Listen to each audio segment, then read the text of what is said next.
Mem dan teman-teman, hari ini kami dari kelompok Baking for Special Diets akan mempresentasikan ini. Lama-lama. Kayak akan juga datang.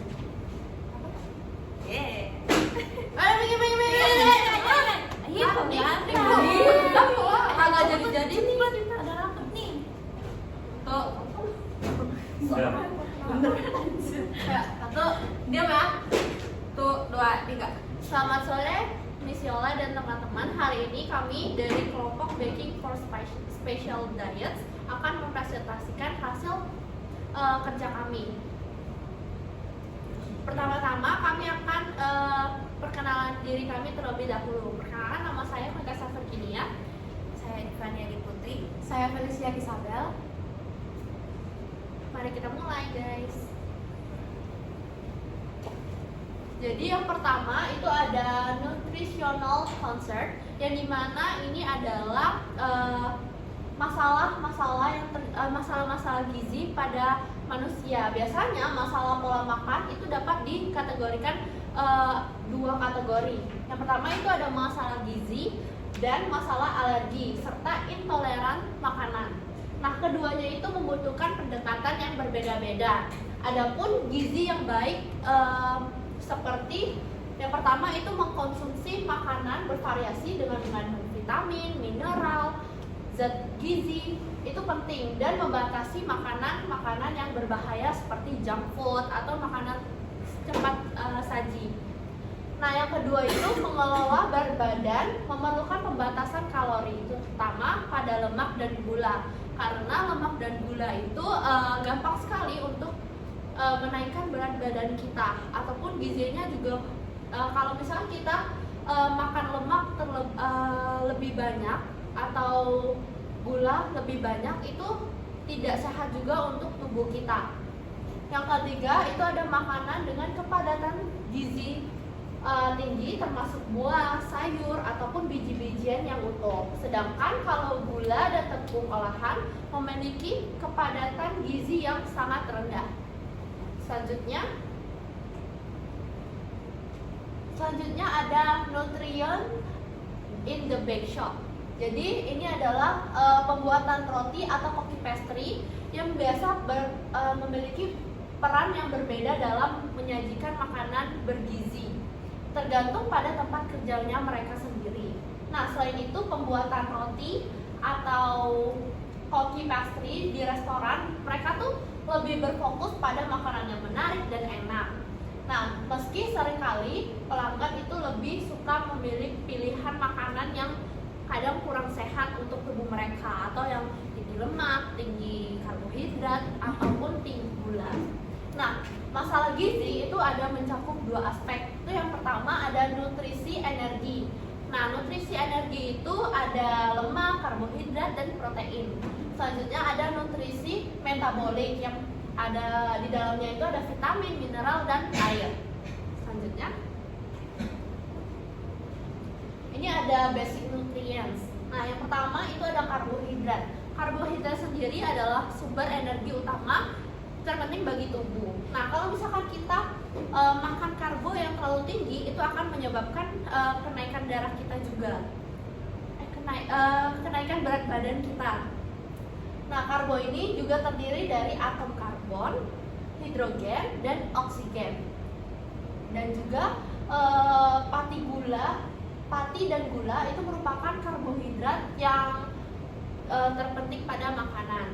Nah, selanjutnya yang kedua itu ada lemak atau fat, yang berfungsi sebagai sumber energi, pembawa vitamin yang larut dalam lemak, dan mengatur fungsi tubuh. Yang dimana lemak sendiri kalau di kandungan cake atau bake itu bisa oil ataupun butter. Kalau yang karbohidrat tadi itu bisa dari umbi-umbian, terus bisa dari tepung-tepungan, dan lain sebagainya. Next. Selanjutnya yang ketiga itu ada protein. Nah, protein itu sangat penting untuk pertumbuhan, pembentukan jaringan tubuh, dan fungsi dasar tubuh. Nah, protein juga digunakan untuk sebagai energi jika makanan yang dikonsumsi itu tidak mengandung cukup karbohidrat ataupun lemak. Jadi protein yang kita dapat dari kandungan cake itu biasanya ada telur, itu yang paling sering dipakai. Selanjutnya itu ada vitamin. Nah, vitamin zat gizi mikro yang dibutuhkan tubuh dalam jumlah sedikit, tetapi sangat penting untuk kesehatan pada tubuh kita sendiri.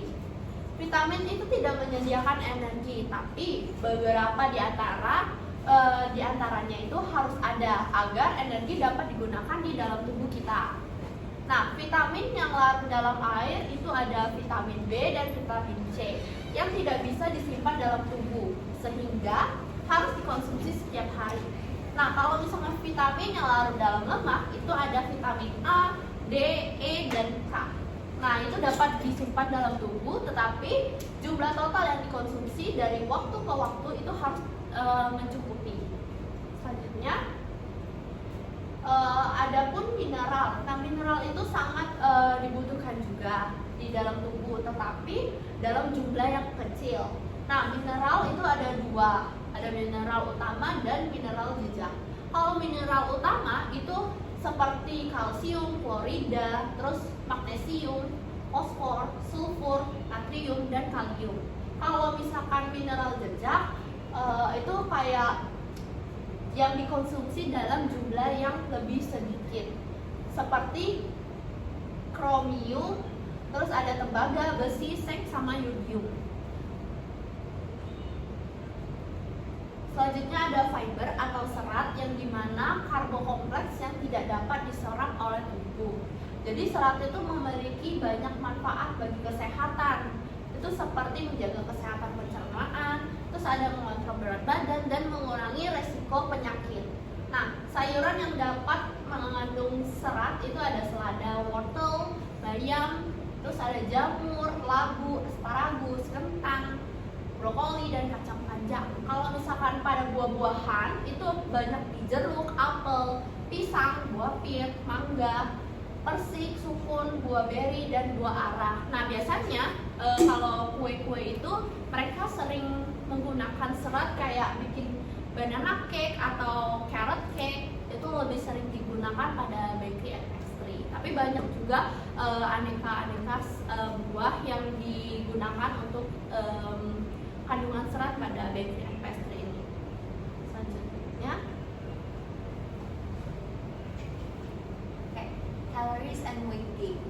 Nah, berat badan itu dipengaruhi oleh asupan kalori dan aktivitas fisik. Jika kalori yang masuk itu lebih banyak daripada yang kita bakar, tentunya berat badan kita pasti naik.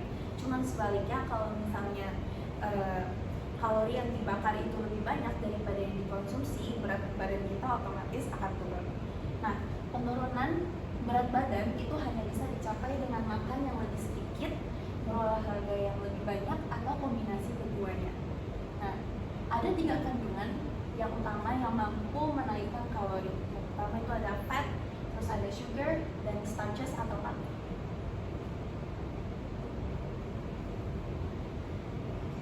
Fat atau lemak. Lemak itu adalah sumber energi yang paling terkonsentrasi. Dia tuh bisa memberikan lebih dari 2 kali lipat per gram kalori dibandingkan dengan karbohidrat dan protein. Nah, oleh karena itu, dengan mengurangi mengkonsumsi lemak itu bisa membantu kita dalam mengurangi berat badan kita. Namun, lemak itu tetap diperlukan sama badan kita untuk melarutkan beberapa vitamin yang memang perlu dilarutkan di dalam lemak.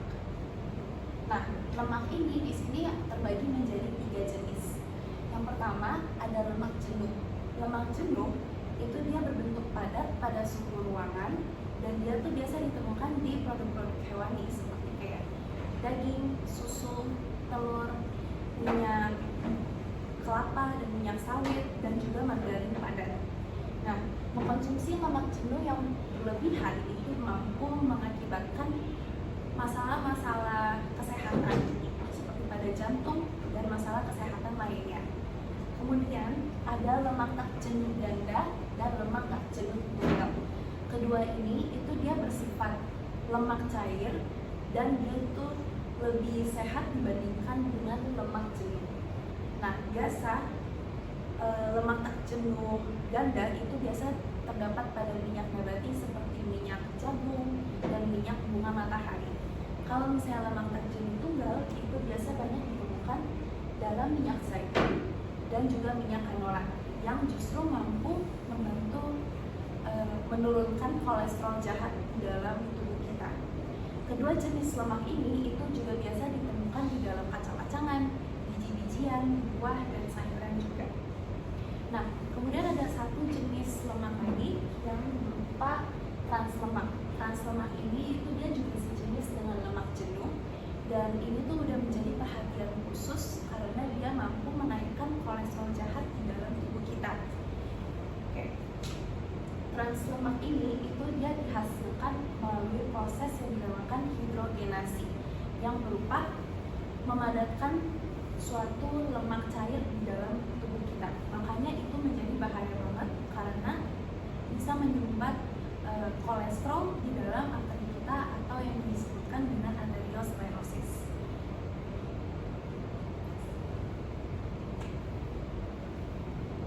Sugars and starches. Gula itu adalah sejenis karbohidrat yang sederhana. Gula sederhana seperti glukosa itu memiliki molekul kecil dengan 6 atom karbon. Sedangkan gula meja atau yang dinamakan dengan sukrosa itu memiliki molekul yang lebih besar dengan 12 atom karbon seperti di gambar. Nah, gula ini biasa banyak banget ditemukan di makanan manis, minuman manis, serta dalam jumlah kecil pada buah ataupun sayuran. Nah, kalau pati itu adalah sejenis karbohidrat yang kompleks yang terdiri dari rantai panjang gula yang sederhana yang saling terikat. Nah, pati itu biasa ditemukan dari biji-bijian, roti, kacang, dan juga buah dan sayuran. Nah, sebagian besar ahli itu percaya bahwa karbohidrat kompleks itu terutama dari biji-bijian itu dan makanan yang belum diproses itu lebih baik dibandingkan dengan karbohidrat yang sederhana. Hal ini tuh karena makanan yang bertepung itu mengandung banyak nutrisi lainnya juga.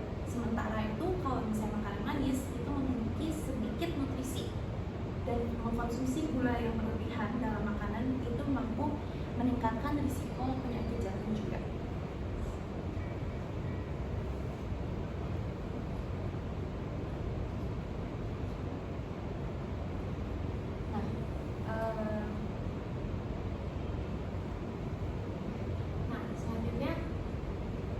Selanjutnya di allergen, food allergies and intolerance. Nah, di sini nih ada zat apapun yang memicu reaksi alergi pada seseorang.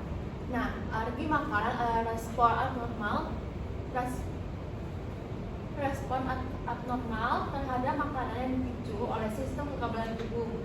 Ketika alergi makanan, jika makanan yang paling sering memicu alergi adalah kacang tanah, kacang pohon, telur, ikan, kerang, susu, kacang kedelai, dan gandum. Nah, alergi pada makanan tidak sama dengan intoleran makanan, karena seseorang mungkin mengalami gas dan kembung setelah mengonsumsi makanan tertentu, tetapi reaksi ini tidak menyebabkan sistem kekebalan tubuhnya. Misalnya, orang yang dengan intoleransi laktosa tidak memiliki enzim yang memungkinkan mereka untuk mencerna gula, susu, atau laktosa. Orang ini mungkin mengalami gas dan sakit perut saat mengonsumsi produk susu. Untuk tujuan pembahasan ini, kami membahas alergi dan intoleransi secara bersamaan, karena keduanya melibatkan makanan yang harus dihindari oleh pelanggan yang terpengaruh. Nah, alergi makanan tidak. Nah, beberapa penyakit yang disebabkan oleh alergi makanan itu ada anafilaksis, dia alergi yang sangat serius yang dapat mengancam jiwa karena meliputi kesulitan bernafas, pembengkakan pada wajah dan tenggorokan. Lalu ada asma dan alergi susu sapi. Nah, ini adalah alergi yang dapat disebabkan apabila seseorang mengkonsumsi makanan yang menyebabkan sistem kekebalan tubuhnya itu bereaksi. Next. Nah, oleh karena itu dalam operasi layanan makanan dan toko roti eceran, tindakan pencegahan harus dilakukan secara baik dalam persiapannya, makanan maupun dalam pelayanan kepada pelanggan. Nah, berikut ini ada beberapa langkah yang kami sebutkan dapat mencegah dan diharapkan untuk mencegah terjadinya reaksi dalam alergi makanan, yaitu adalah persiapan makanan. Kita dapat melatih staf untuk menyadari bahan-bahan yang dapat memungkinkan alergi dan reaksi para pelanggan dengan cara kita memilah-milah makanan yang terkandung susu, kacang-kacangan dan lain-lain terhadap makanan yang gampang untuk membuat alergi pada umumnya orang. Nah, itu harus dipisahkan dan dapat kita jelaskan pada saat pelayanan. Lalu, bacalah label pada semua makanan olahan yang digunakan di dapur agar dapat mengetahui apakah produk tersebut masih layak atau tidak, apakah terdapat campuran-campuran yang dapat memungkinkan reaksi pada alergi. Lalu, jangan melakukan pergantian bahan secara sembarangan karena itu dapat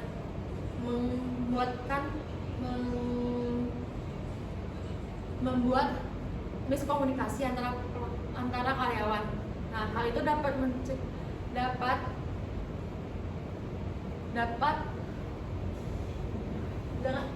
dengan melakukan penggantian bahan, hal itu dapat mencegah kontaminasi antara makanan-makanan yang akan disediakan. Lalu hindari kontaminasi silang. Nah, hindari kontaminasi silang, misalnya makanan aman dapat menjadi alergen yang berbahaya jika disiapkan pada meja persiapan yang salah. Contohnya, apabila seseorang mempunyai alergi makanan terhadap kacang, maka produk yang mengandung kacang dan alat yang digunakan pada persiapan kacang seperti bowl tidak boleh dicampur dengan makanan lain karena hal itu dapat membuat suatu reaksi alergi pada pencampuran kontaminasi silang tersebut. Nah, selanjutnya layanan makanan. Personel layanan dan penjualan harus mengetahui bahan makanan dari semua item menu dan harus siap menjawab pertanyaan tentang bahan-bahan. Nah, hal ini dapat kita lakukan dengan konsultasi dengan seseorang di staf yang mengetahui jawaban tersebut agar tidak terjadi kesalahpahaman. Lalu, peka terhadap pertanyaan pelanggan. Nah, ini dapat jika seseorang bertanya apakah bahan yang digunakan atau bagaimana cara pembuatannya, bagaimana proses yang dilakukannya, kita harus dapat menjelaskan dengan baik karena kita bisa bertanya apakah dia mempunyai suatu alergi. Nah, kita harus mempunyai suatu kepekaan terhadap karyawan.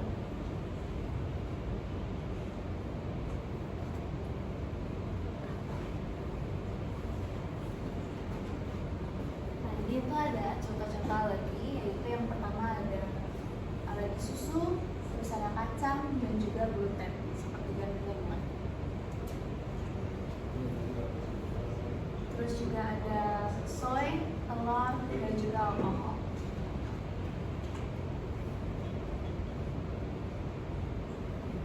Nah, dalam adonan itu ada 4 prinsip yang dasar banget. Yang pertama itu ada bahan penguat dan pembangun struktur, yaitu contohnya bisa tepung dan telur yang bisa memberikan kekuatan dan juga bentuk pada adonan. Terus kedua itu ada pelunak yang memiliki fungsi yang bertolak belakang dengan pembentuk seperti lemak, gula, dan juga pengembang biar membuat adonan itu juga lebih lembut dan juga lebih empuk. Nah, terus yang ketiga itu ada pelembab. Pelembab ini itu bisa contohnya kayak air, susu cair, terus juga sirup dan juga telur untuk menjaga adonan itu tetap lembab. Terus yang keempat itu ada pengering, yaitu seperti tepung, pati, susu bubuk, dan kakao juga yang bisa membantu menyerapkan kelembapan dan memberikan tekstur pada adonan. Nah, keempatnya ini tuh harus seimbang untuk membuat hasil adonan yang sempurna.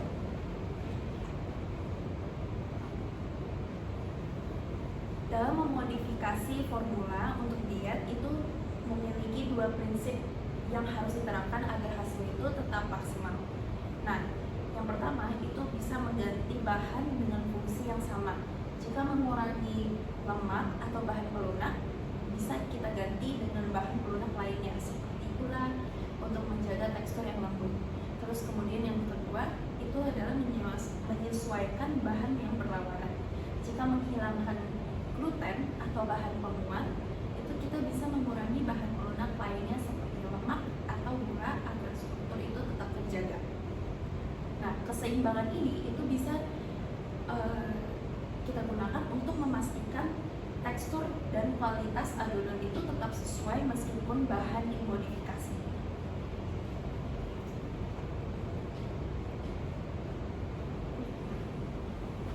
Jadi selanjutnya ada ingredient substitutionals.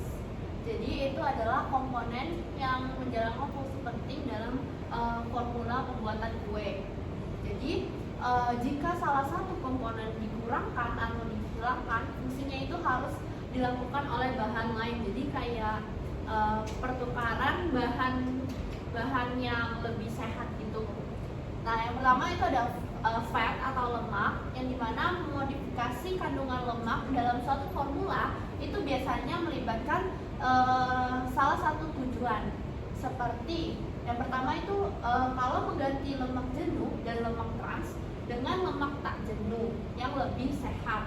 Kalau misalkan lemak jenuh itu lebih padat, kalau lemak yang tak jenuh itu cair biasanya. Jadi kayak misal dari lemak padat ke lemak yang cair itu dari kacang-kacangan atau lemak padat lainnya ke lemak cair itu ada contohnya seperti coconut oil yang lebih sehat, olive oil, dan lain sebagainya. Yang kedua itu mengurangi jumlah lemak total.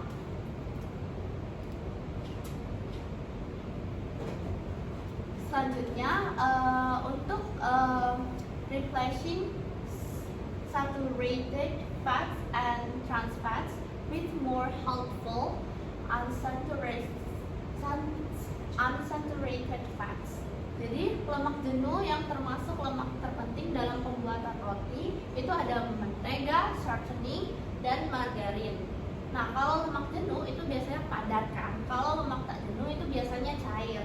Nah, lemak dalam adonan itu berfungsi untuk pengempuk pada adonan dan meningkatkan rasa kue dan roti cepat saji dengan memberikan kelembapan pada adonan tersebut. Selanjutnya ada reducing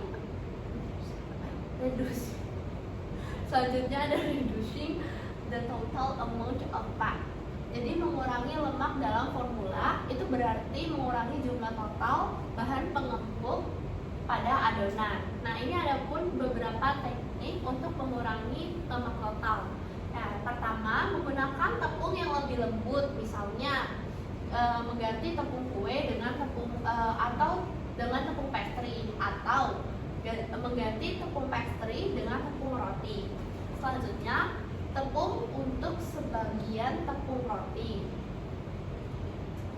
Selanjutnya ganti sebagian tepung terigu dengan tepung gandum utuh, terutama tepung gandum yang bebas gluten, yang tentunya lebih sehat untuk dalam proses kalau kita lagi diet. Terus juga hindari pencampuran yang terlalu lama karena dapat menggampangkan gluten pada adonan. Terus juga hindari memanggang terlalu lama karena dapat mengeringkan produk dan juga mengeraskan protein pada adonan.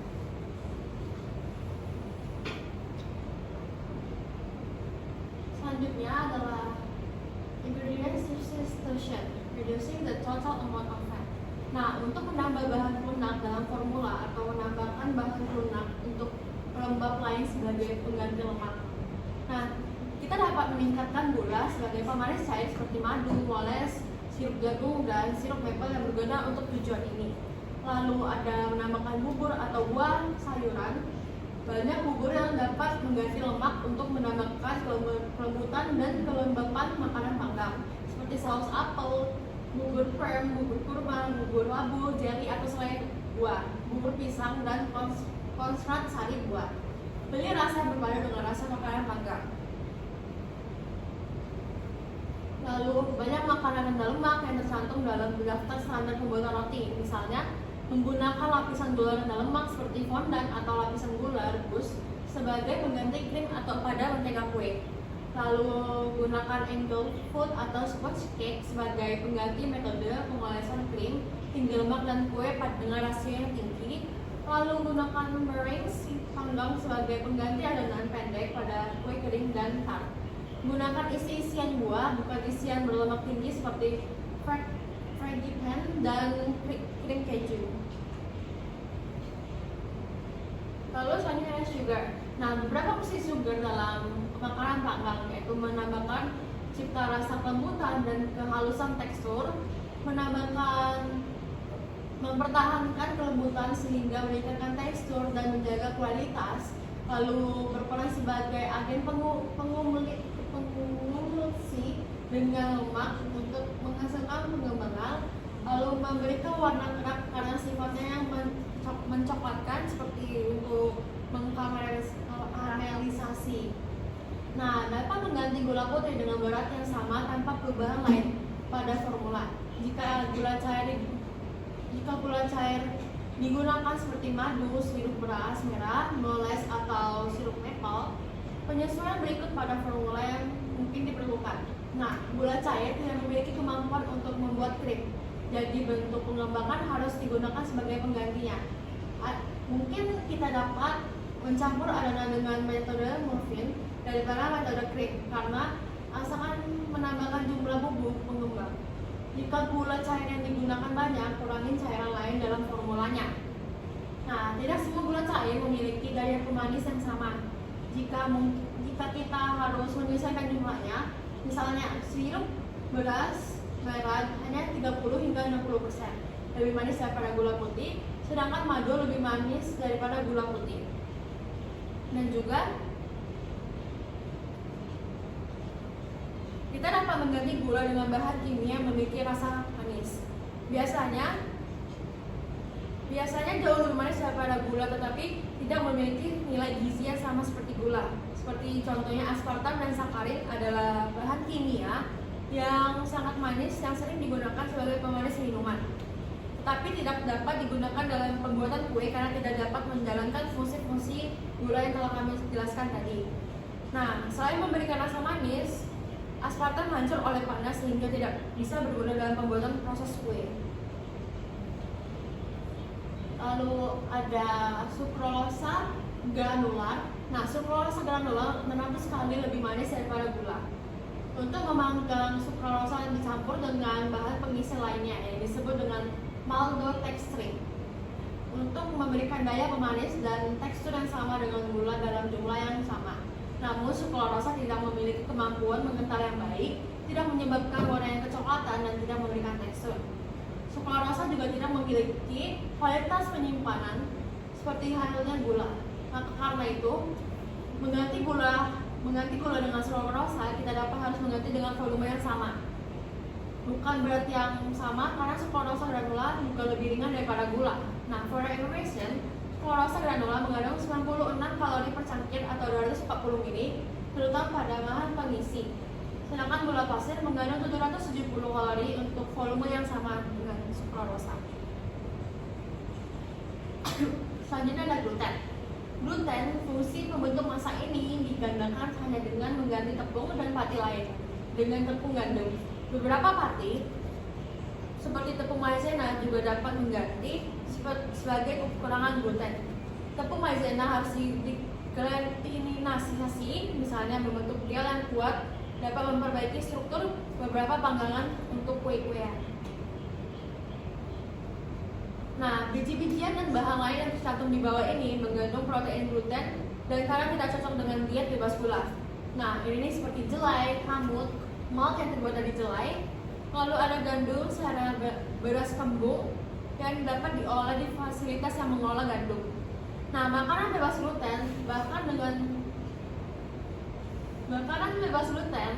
dengan bahan pembangun struktur yang ditambahkan selalu memiliki tekstur yang sangat berbeda dari makanan serupa yang dibuat dengan tepung terigu. Nah, kekuatan dengan elastisitas gluten tidak dapat ditiru oleh bahan lainnya. Secara umum, makanan yang bebas gluten memiliki tekstur yang lebih rapuh dan kasar daripada makanan lain. Lalu ada dairy.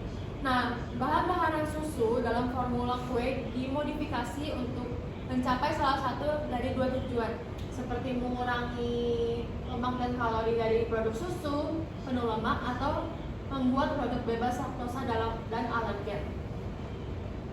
Dalam banyak formula, susu penuh lemak dapat diganti dengan susu rendah lemak atau tanpa lemak tanpa mengubah karakteristik produk secara signifikan. Namun, jika lemak dari susu merupakan komponen struktural penting dari makanan yang dipanggang, dapat digantikan krim asam.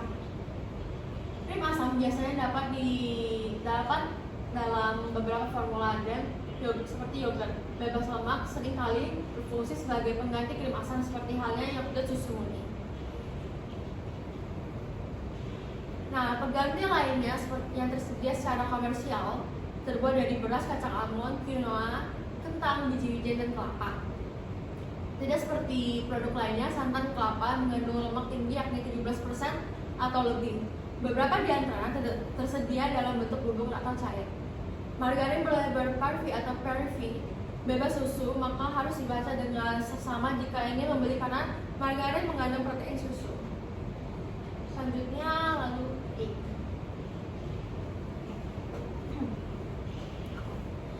Nah, kuning telur itu mengandung banyak lemak dan kolesterol. Nah, sedangkan kalau misalnya putih telur itu dia bebas dari lemak. Kalau misalnya ingin mengurangi lemak dan kolesterol, kita bisa menggunakan putih telur sebagai pengganti telur utuh dalam jumlah yang sama saat menggunakan sebagai pengikat dalam adonan.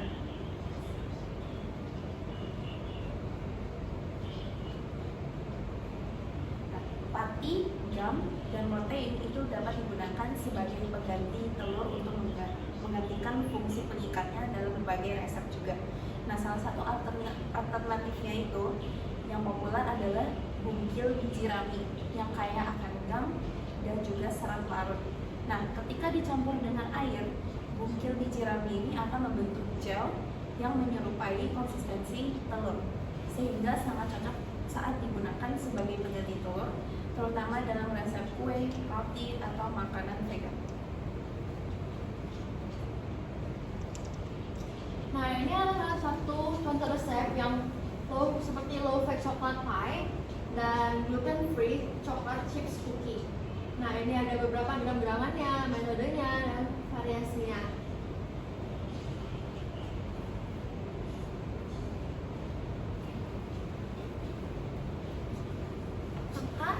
Maka sekian presentasi dari kami dari kelompok pertama. Kami mengucapkan terima kasih.